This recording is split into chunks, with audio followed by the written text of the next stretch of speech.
Welcome, fellow travelers, to another rousing episode. Sorry, I'm trying to be Nat a little bit. Rousing or meowsing? Meowsing. Oh, there you go. But I can't intro this podcast like you. Gotta be sharp. Gotta be fruity. I can't. I'm not sharp right now. As y'all know from last week, this is our second episode of the week, or of the day. And good grief, it's been a day. So anyways, let's get to it. Box Prince, Ned, season 5, episode 37.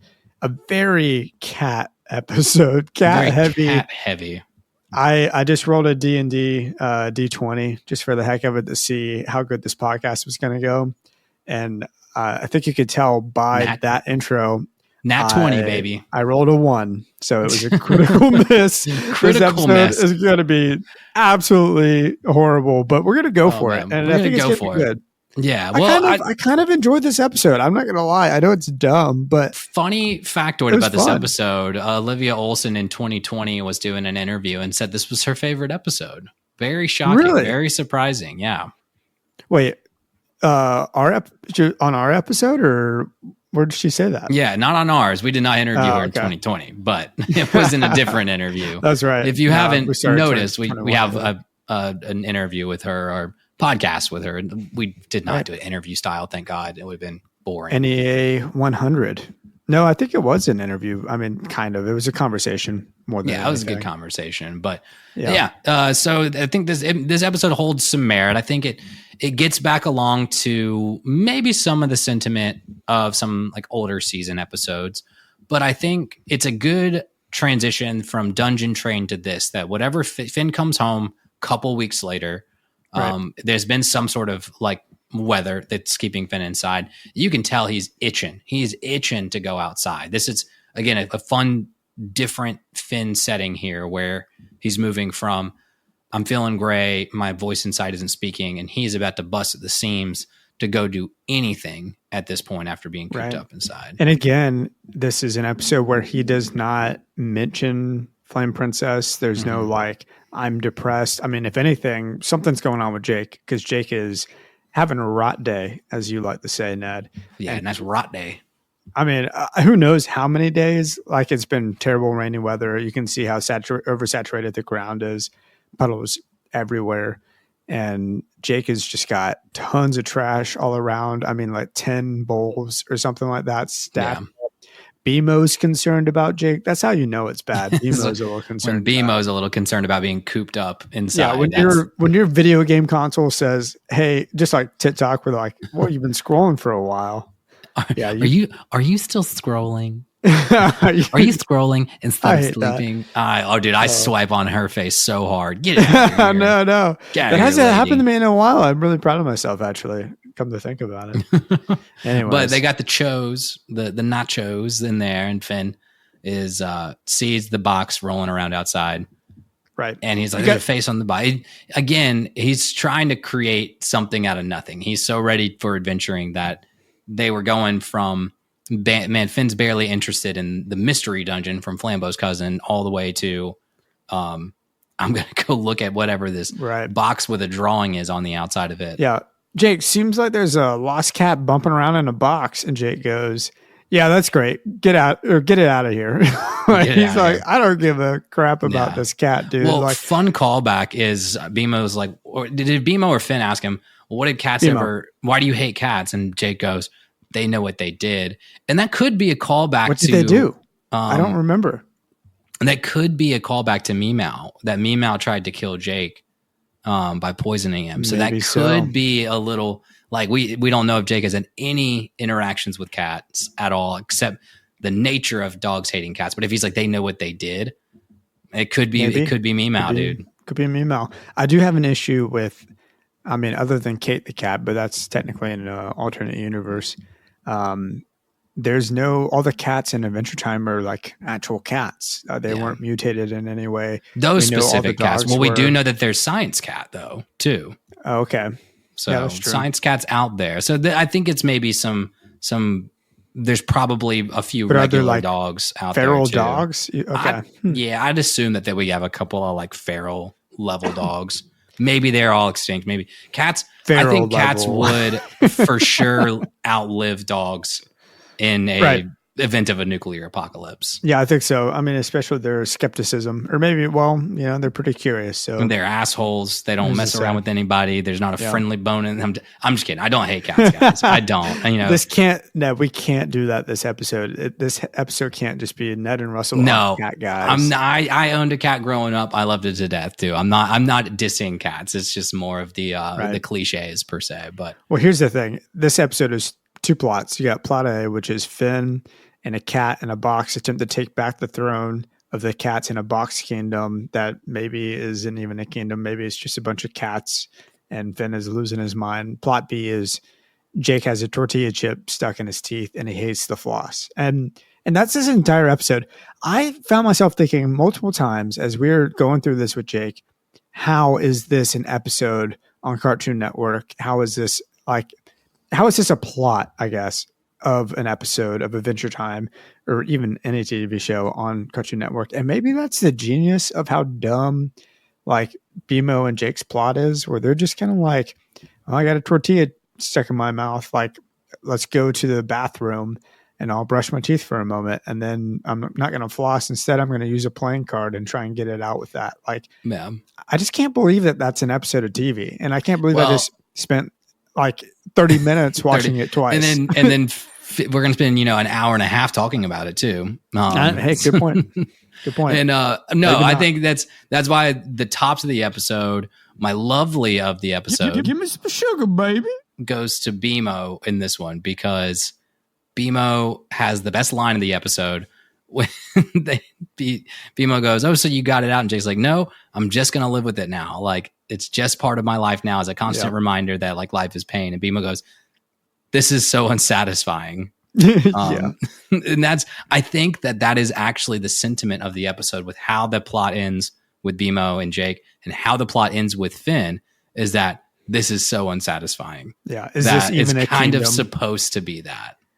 No, that's a really great point. I mean, kudos to BMO for being supportive. He or BMO, they, whatever he's going as in this episode, I don't remember, is so supportive of Jake. BMO wins my heart like every single time they're on the screen. Like, BMO rocks, man. I feel like for some reason and I think I bring this up every time we talk about BMO, there's some hate for BMO out there, but I have yet to see anything that has stopped me from enjoying BMO as probably my favorite Adventure Time character.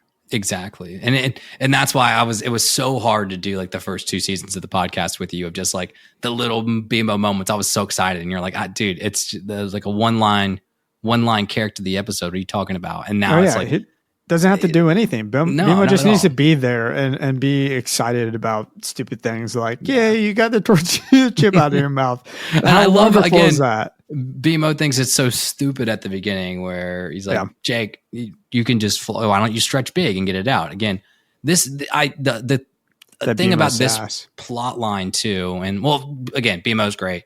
My wife and I have been regularly working in to our weekly, if not by every other day, vocabulary. You're red hot like pizza supper. Mm-hmm. Letting BMO kind of influence our vernacular over here a little bit. But why I like this BMO storyline as it pertains to our podcast is actually it's kind of opening the door to our Jake mistakes. Making bacon pancakes. And this is kind of a Jake mistake episode where BMO's like, why don't you just stretch and figure this out?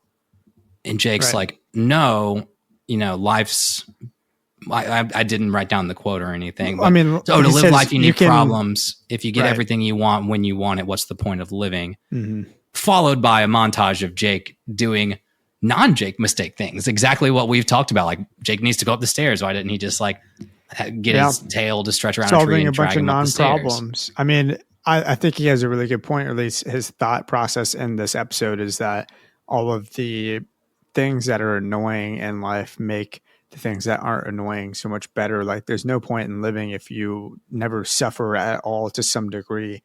And I think it's an interesting, I'll use your word, mentality, Ned, this whole episode, that Jake is just like in his brain of like, this is how he's going to do it. And he's not going to take the easy way out. Cause I mean, obviously he can't stretch that big, right? Like, of course his mouth can get bigger and he can get the tortilla chip out. And also, I'm sorry, but tortilla chips are so painful, so much worse than a kernel of popcorn. So he's got to be in some pain.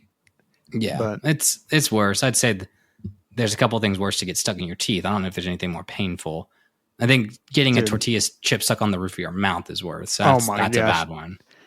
Yeah, but also like, I know what you're talking about, and I've definitely been there. But do you ever think about like how dumb am I? I'm just like, dude, I practice chewing every single day, 3 times a day, plus chewing on gum for my entire life, and I'm still biting myself. Like all we do is practice chewing, and I'm sure that's some comedian's bit, but I don't know.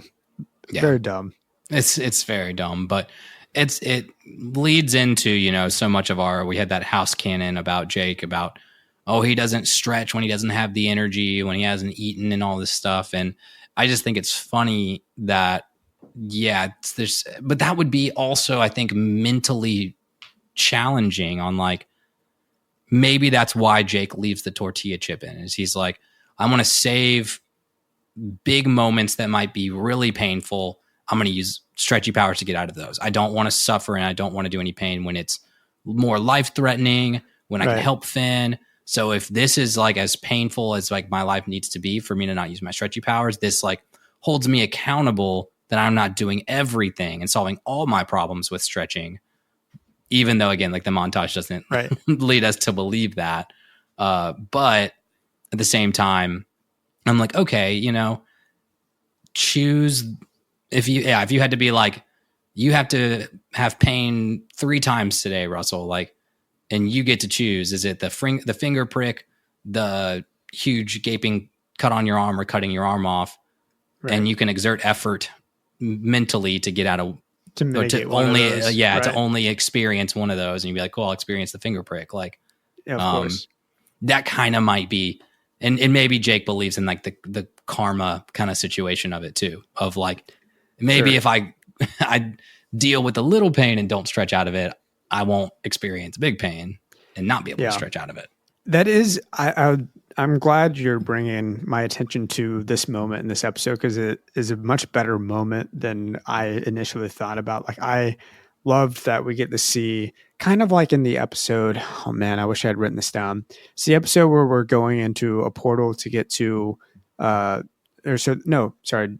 Finn turns into a sheep statue so that he can witness the crazy eyes that Ice King can see. It's been 2 years. I'll pull up the name of the episode. Anyways, there's a moment in that episode where Jake like pulls himself out of a room, by like his tail is stretched and grabbed onto something or whatever, and you just see him slide backwards. And I remember really enjoying that moment. He does that in this episode. Except for sliding up the steps as just like a goofy sponge type looking guy in the animation. And I think it's wonderful. And then even shrinking so that he's not taking vitamins. Like, I don't know. It's just such a fun moment. It really is a good moment in this episode. Yeah. And again, I love seeing the extent of Jake power. So also Jake shrinks himself so tiny to fit in between the crevice of the couch. And that's like, wow, that's kind of like being invisible just a little bit. Mm-hmm. And the episode is called Beyond This Earthly Realm. Oh, that's what it was, right? Yes. Yeah. Good episode. Well, dude, I can't believe we just got 13 minutes of talking about that part. Literally, Jake and BMO are such a small part of this episode. And it is interesting, as you mentioned, how their plot, their story kind of parallels Finn's and their own way of like coming to the conclusion that like, did any of this matter at the end of the day? Like, why did we do this? It's unsatisfying. It's kind of a, why did we do this? I think the tie-in and a way to kind of kick off Finn's story of even just going down there and starting to like monologue with this cat pretty much is that the tying factor of the stories is it's problems that they've kind of created for themselves. situations that they've kind of created for themselves, kind of born out of what did I call it?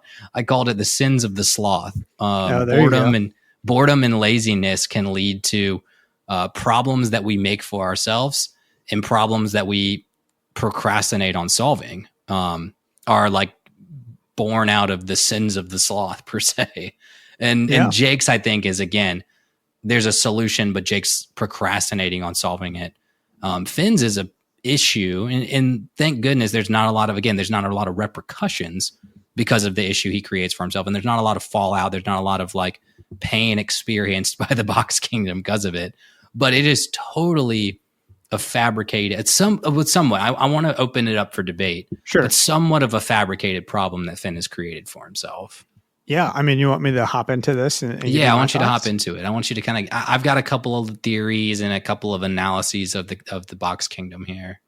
Okay, yeah, dude. I have 3 main thoughts for this episode, and this sounds really dumb, and it is. The first main thought is about Finn not mentioning his ex. Like, we feel like we have this progression past Dungeon Train. The second thought is, well, cats do love boxes. Mm-hmm. That is my second thought for this episode. Cats also start acting weird around boxes. Like, characteristics of the cat change. They go from possibly being really chill, and you bring a box in, and they start spazzing. So there is some like merit to the spazziness of the cats. And see, I didn't know that because I act a little weird when I see cats in boxes, and I get out of there. I'm like, that's not okay with me. I'm leaving the room. Russell would just be out of this adventure in like a hot minute. I'm like, dude, that box has a face on it, and it's changing sometimes. I'm very scared and confused, and there's a cat inside of it. And is it like Execute the Pokemon, where it's like all of the eggs make up one Pokemon?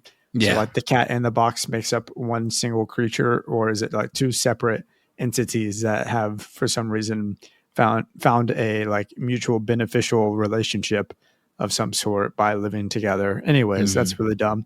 I don't think it's dumb. I got some thoughts on that too. It's really dumb, but I do kind of like it. Anyways, my third thought of this episode is that Finn is acting out of the norm. He's distracted. Like, I think he's obviously going stir crazy. The way that he accepts the nachos from Jake, the way that he's like, I'm going to go over to this window and chomp down on them and just stare out the window. Like, he's freaked out by the box that he saw that moved with the face on it. Like, there's something wrong with Finn. And it's obviously that he's been stuck inside of his house for so long because of the raining, I have to assume.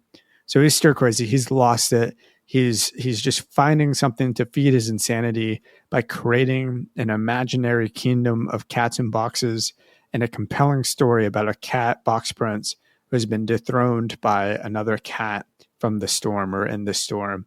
And so that's kind of my house canon, is that Finn like finds this cat, and then he's just like, oh, cool cat. Like, I'll follow you or whatever. Finds a ton of stray cats in a box.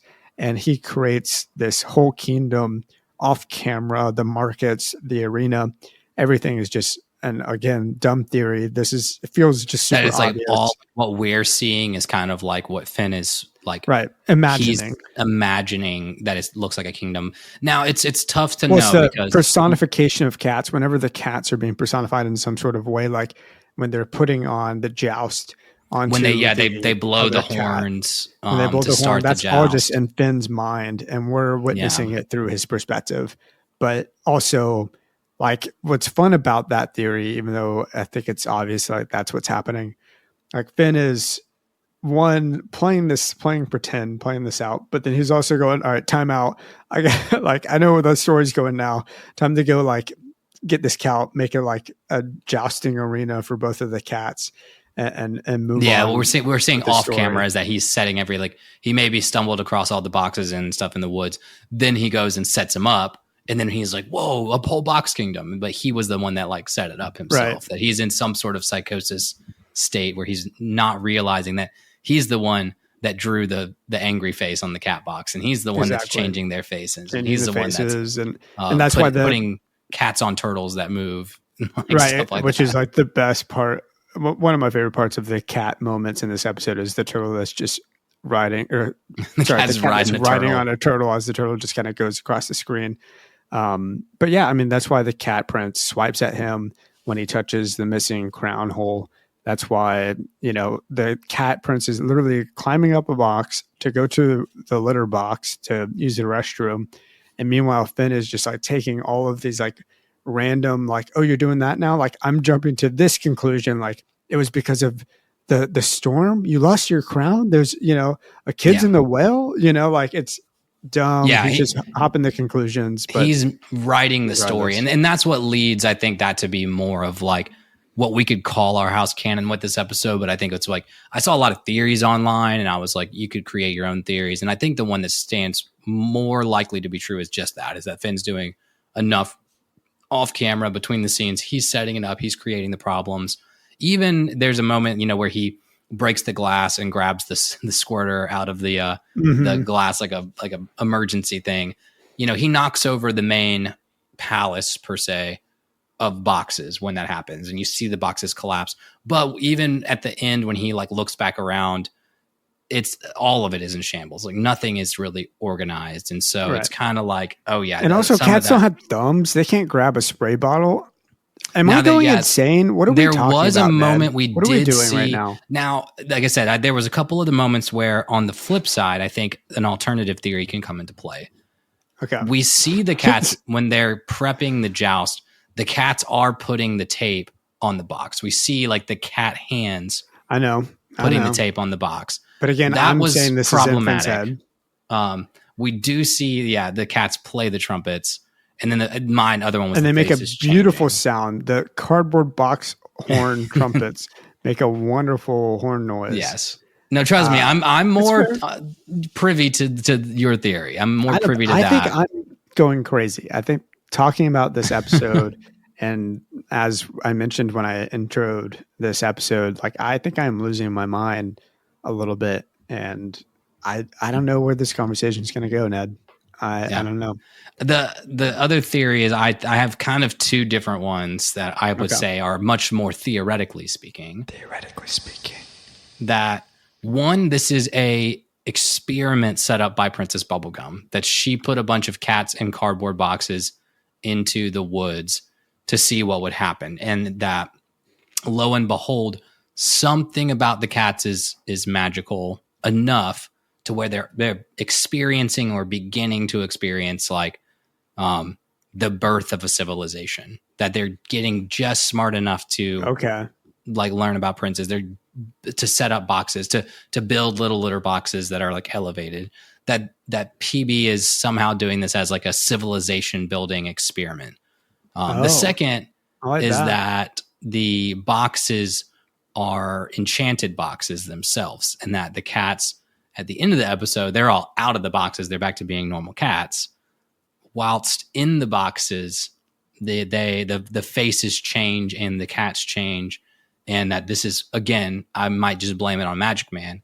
Some sort of weird, I'm going to curse these boxes to make whoever, like you just said, have like some sort of like relationship that would make them crazy or make them power mad or whatever it is, a tyrannical kingdom. And that was kind of like whoever, whether it be cats, whether it be gnomes, whether it be little tree people or whatever, that they were cursed to live in this kingdom because it would drive them crazy. So that's another little theory. Well, I really like the idea of Princess Bubblegum experimenting with, like, in this radioactive whatever world that we live in, will eventually a situation where a bunch of boxes create a new kingdom. And the reason I'm saying this, and this might be a little bit of a stretch, we've seen something as small as Hot Dog Kingdom, which is just like a little pin with the hot dog princess in it. And like how long does it take before it becomes a society, Yeah. And what I'm thinking about is, I believe it's, the Lich or whatever the episode is where the Lich and Prismo, like Billy, is possessed by the Lich or whatever, like the skin of Billy is possessed by the Lich, and they're going around and collecting all the crystals, right? And they break into Princess Bubblegum's room, and in Princess Bubblegum's room, she's like messing with these little figures, and like one's she's cutting off their little arms. Yeah, she's cutting off their arms. Like I'm wondering if like maybe that was the beginning of her experimenting with building small kingdoms or experimenting with kingdom growth. through like organic ways. And I anyways, think it's I feel like I think that's it's somewhat real stretch. It's not like not even experimenting like in that kind of way of like, she knows she can do it.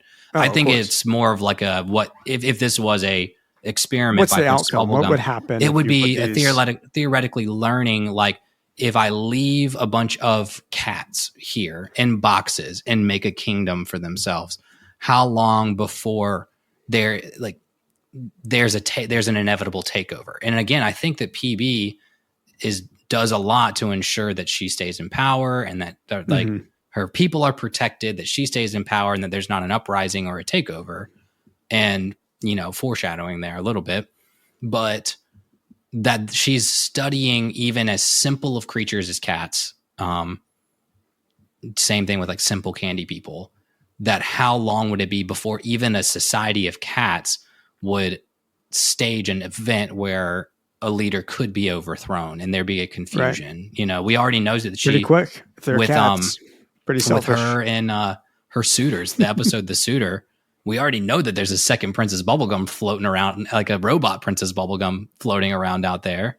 Oh, yeah, that's right. So, how long until there's the old switcheroo there, or the potential that there's a staged coup under a staged coup switcheroo, Yeah. Well, here's the question, Ned, and this is my tops for this episode: is the two cats are fighting, and which cat is which? Like, which cat was the original prince, and which one was betrayed? And was that one ever betrayed actually? And it was just a evil cat pretending to be the prior prince of the kingdom. I mean, who's to say? Yeah. They both are super sweet and both lick Finn's ankle or calf or whatever. Yeah. I love that moment. It's a funny it's a funny relation with the air. But, yeah, he's just like, and this one, or this could be your prince. Right. I don't think you guys really care, and he just sets him back down. But it does play into, I think, I don't know. This could be intentional for the writers. This could be non-intentional for the writers. That it plays off of like the Schrodinger's cat theory of like the cat is. We don't know if the cat's alive. We don't know if the cat's not alive. So the cat is both alive and dead at the same time.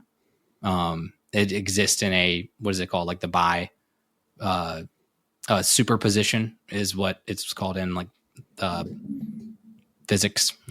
I can't think of not astrophysics, but that like he's the cat in the box. We don't know if the cat in the box, so he's both your prince and not your prince at the same time. Right.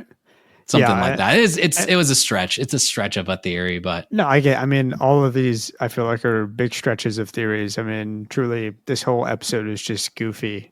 I mean, one of my favorite Easter eggs of this episode is when Finn is chasing after the cat prince through the bushes, which I have to assume is them referencing Totoro. I read that too. Film. Was that a thing? I just it was in my readings too that the bush climbing scene was a definite like callback to Totoro. Yeah, that's awesome. Which that's like one of my favorite. If you haven't gotten into Studio Ghibli films, I think that's super child friendly, like great film to start at. Yeah. Well, on a not friendly child film reference, Jake responds to BMO by saying, "I'm pretty dang far from okay," which is the call out to Pulp Fiction. When have you seen Pulp Fiction? Yeah, one time, and it's been forever. He's tied up as the like gimp in the basement, pretty much, and he's like, "Dude, are you okay?" And he's like tied up, and he's like, "I'm pretty fucking far from okay." And that's a reference to Pulp Fiction there. I didn't catch that, man. I mean, that's good. That is one of my movies on my watch list to revisit, but it feels like. Is that a bro movie? I feel like Pulp Fiction is a very bro movie. No, it's my wife loves Pulp Fiction, but my wife loves all Tarantino movies as well. So maybe your wife likes bro movies, and that's okay. No, there's plenty of bro movies that she doesn't like. We don't post up for a Fight Club night every month or anything like that. I think she likes. Not that any movie is specific to bros only, but I think there's definitely like a genre of action film or suspense or comedy that for some reason I was very into when I was in middle school. Yeah. And that's what I think of as like bro movies for some reason. The violence in Tarantino movies is what lends it to be more of a bro-centric film. But I think Pulp Fiction has enough, like, albeit like violent and bloody, enough extra exposition going on in the movie to where it's not just bro related. And so I don't know. It's Kill Bill is all about women, but it is like 10 times more just like 15-minute fight scenes than Pulp Fiction. Yeah. Anyways, back to this episode, Ned. Let's get off of Pulp Fiction. But that's about all I have to say about this episode. It's not a bad episode. It's not going to make it on my season 5 top 10 at all. I don't think. Sorry, Olivia. Probably not. Probably not. But I like your. I didn't think about it being in Finn's head. So interesting perspective for me. You didn't have perspective. I'm surprised. That it was, I feel like that's like the easy go-to theory. You know, I feel like that was low-hanging fruit. My theory on the whole thing was fake was more along the lines of it just coincidental, not that like Finn was staging it himself. So my brain didn't go there today. You do think that the cats have some sort of bureaucracy or something going on? Like they have some it was government. That it was Finn's narrative, still in his mind, it was his narrative, but that like everything else, like, you know, the cat being traveling on the turtle and the crown being cut out of the side of the box and put on the top. I was like, the theory that it was just Finn's imagination, that everything that led to that was just coincidental, not Finn actually off camera, like cutting out the crown on his own and taping it to the box and then creating the scenario. Was just tying together little pieces of evidence that were unrelated. I got you.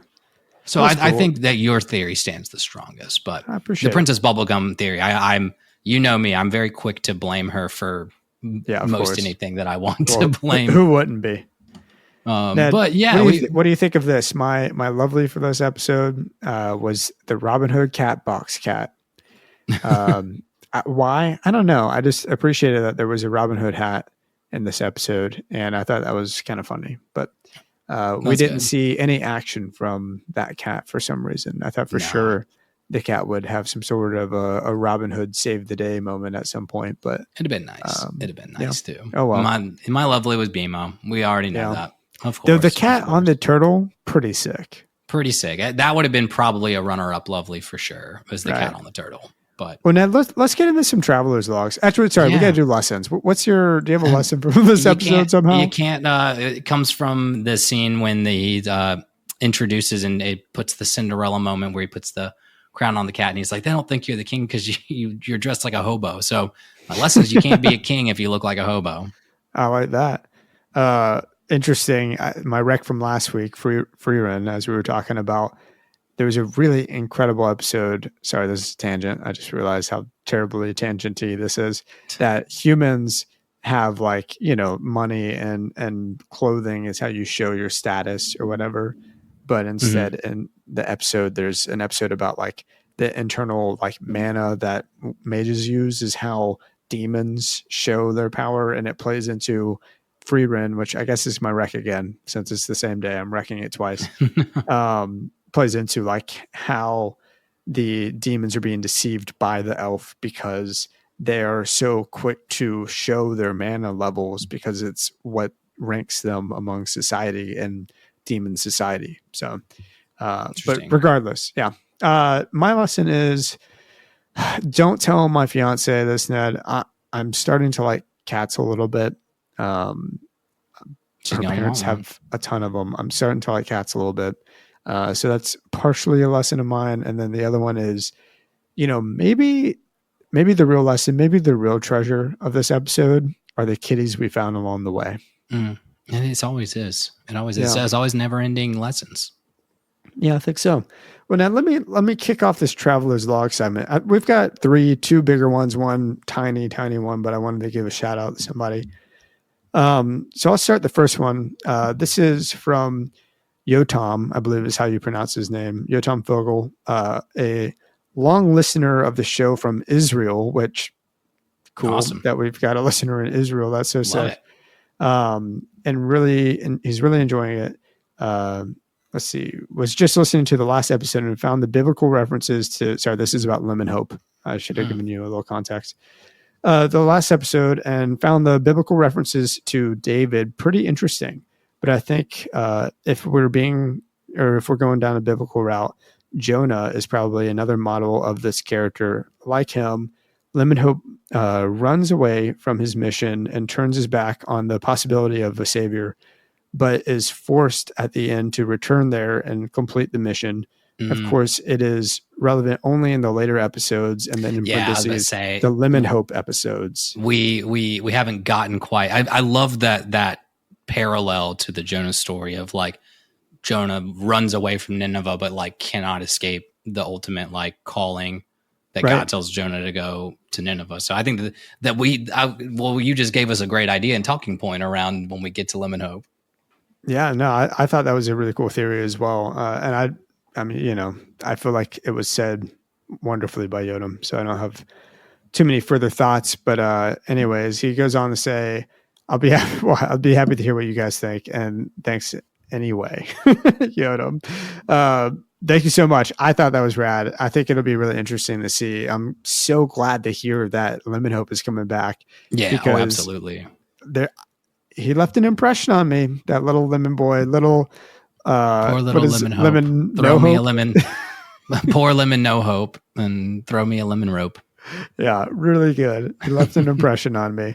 Now, what's our next Traveler's Log? Yeah, next Traveler's Log comes from Carl. It's a long one, so I'm gonna go fast through this one. But he hadn't emailed in a while. This is actually back from August, so we're catching up on some good Traveler's Logs. And this is kind of multi-layered, but we've got time. I say go for it. Yeah. We had a baby last Christmas, and life's been a whirlwind since, and he hasn't written in a while. Hopefully, a would-be adventure to share adventure time when he's old enough. So very, very cool. So excited that you've reached season 5. Really enjoyed season 4 content. What a great series. I don't have anything too deep to offer, but a few things I noted while listening. Number 1, I'm ashamed I never noticed that JT Dog Zone was a pen name for Jake. Jake the dog equals JT Dog Zone seems extremely obvious in hindsight. Same with me. Honestly, Carl, same with me. That I don't think I'd ever pin those things together. That even JT Dog Zone moments were like thrown in there really quickly. But he's barely even changed the name. So thanks for pointing that out. Yeah, it kind of just feels like the bad advice is what triggered me to think, oh, this has got to be Jake. This just has to be Jake advice. But I think there's also like a picture or like a moment where we get to see kind of what the author looked like, and it resembled Jake as well, if I'm not mistaken. Yeah. I also think that was JT Dog Zone, and the bad advice given in that book might have been where our Jake Mistakes segment started from, honestly. It might have been, yeah. Number 2, my theoretically speaking, mostly for Ned, but I think Russell has a spoiler figured out a little bit, is that Gunter's recurring obsession with breaking bottles. I think it stems from the fact that Gunter is a bottle or perhaps a vessel and has a huge, deep urge to break out that he doesn't even understand. That's all I can't dig into that one. That feels spoilery, bud. That feels real spoilery. It's pretty spoilery. Here's what I'll say. I don't want to believe it. I don't want to believe it. I think Gunter is amazing, and Gunter is just who he is, and he is evil himself. I think, I was about to say, I can't express even anything about that without spoiling. So I'm going to leave that one be for now. Let's move on. Number 3, there was an episode from a while ago, probably the Hug-a-thon, where Ned inexplicably opted to Tree Trunks as his most huggable Adventure Time character. Come on, Ned. You know she'd make it weird. Yes, absolutely. But I don't mind a weird hug every once in a while. So I had a couple of alternative suggestions. Muscle Princess or Susan Strong, for those who really want to get hugged by something fierce. Alternatively, Bounce House Princess, which I think, yes, you are right, Carl. That probably wins. This is basically just lying down at a bounce house, which would be fun. By the way, we call them bouncy castles, which most Americans find very funny. No, I don't think. I call them bouncy castles. I think we go both ways. Yeah, I think maybe I call them bouncy castles more than bounce houses. But if Ned insists on hugging an elephant, at least let it be an ancient psychic tandem war elephant. So I don't think the ancient psychic tandem war elephant's very huggable. Maybe until a later episode where ancient psychic tandem war elephant comes back, and you do feel quite sorry for it's been left in the treasure room for a very long time. It's quite a long email. I just thought of Rosa Lennon from Puhoy. Maybe Finn's wife. That's true, because he did like squeeze right into her. I mean, I think Pooh Boy might have been after Hug Wolf though, so that's one we didn't get to talk about. Oh, gotcha. And Carl says, it's quite a long email. Sorry. Anyway, all the best to you two. Party forever. Carl or DJ C Pops. And he said, because I'm a dad now. Sorry, that's terrible. No, I think DJ C Pops is a good one. It's great. Congrats on fatherhood. That's really exciting. We're all growing up here on this podcast, like it's taking us forever to get to Adventure Time. And man, by the time we finish, we'll all be 50, 60 We'll all be dying in a bed with our pillow wives. Yeah, exactly. All right, last one. This Traveler's Log comes from Billy. Well, actually, their name's not Billy. For some reason, Billy is a random name assigned to their email address. It's Liam. So Liam writes, I've seen all the Adventure Time. I love listening to the podcast. I've been playing the games. I've never liked a podcast before this one. 10 out of 10. Can you read this on the podcast maybe? Yes, Liam, Billy, we can. DJ Billy is what I'm dubbing you. Billy, he killed a bear. Yeah, he fought a bear. Billy Bobbert. I don't understand where Billy comes from. There was no context for it other than that's not my name, but sweet. Thank you for listening, all of y'all. Thank you guys all for listening. Thank you for signing up and writing into the Traveler's Log. I know it's a little bit extra effort, but I love the theories and I love getting into the Traveler's Log whenever we can. This was a great episode for it. And I've got a couple. I know, I'm so sorry, y'all. I know I've been avoiding a couple Traveler's Logs simply because of the size. Kayla, that's one of them. Savannah, there are several that are huge that I'm just like, we'll get to them. When I have an hour to sit down and read through it. Regardless, we love all of y'all that are writing in and everyone who continues the discussion even further on the Patreon. The lovelies, the sexies, even the travelers, the $1 Discord members. We really appreciate y'all. Y'all are helping this podcast a ton. And we look forward to, continuing to keep the production value up and hopefully get some visuals going soon. And that'll all be thanks to the Patreon. Y'all check us out on Instagram at Never Ending Adventure Podcast, TikTok at Never Ending Adventure Cast, Twitter TikTok at if you still have TikTok. Right. Is it still around by the time we post this episode? I mean, who knows? Maybe banned, maybe not. Maybe not. Maybe we'll get on Blue Sky. I've been meaning to get on there before the algorithm changes. Eliminate. Yeah, maybe. Twitter, NEA_podcasts. Email us your thoughts, your opinions. Get on the Traveler's Log at NEA.travelerslog@gmail.com. Y'all check us out on YouTube. Nothing there yet, but other than the episodes. But hopefully we'll be soon. So yeah, hopefully we'll be. Ned, what's your rec? My rec was a little day out with the boys, and for all the female listeners, a little day out with the girls. Right. It was nice. I just did that this last weekend. Having unplanned time with your friends is very nice. Oh yeah. Whoever your peeps are. Good friend of mine just hit me up and he's like, I feel like the last several times, and he was talking more about trips. We hang out regularly. Even when we hang out, our wives are really good friends too. And we're doing couple stuff. And so it's nice to just be we can just go hang out and be like, what do you want to do?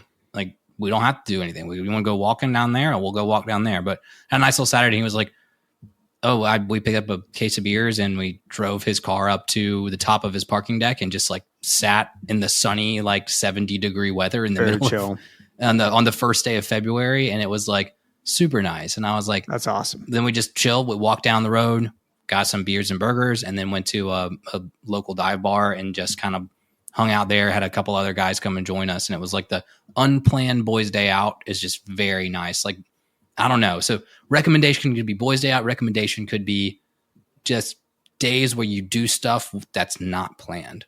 Yeah. I like rot days. Spontaneity, I guess. Spontaneous days. And that low expect, it would be not spontaneous days of we don't have a plan. Let's go do something big. It's hey, let's have a plan and just plan to do casual things, plan to just do stuff with folks. Yeah. You never know when you're going to make a memorable day out of it, when something's going to happen. Literally some of my favorite memories of college are literally just hey, you gonna play Catan? Yeah, sure. Let's get some guys together. And then it turns into like a little like Catan and cookies and beers and, like a great memory that I'll never forget, hopefully. Well, yeah. And that's one of the main things I miss about college is kind of the whole, like, even with guys now. And that's why we did TNDC dude.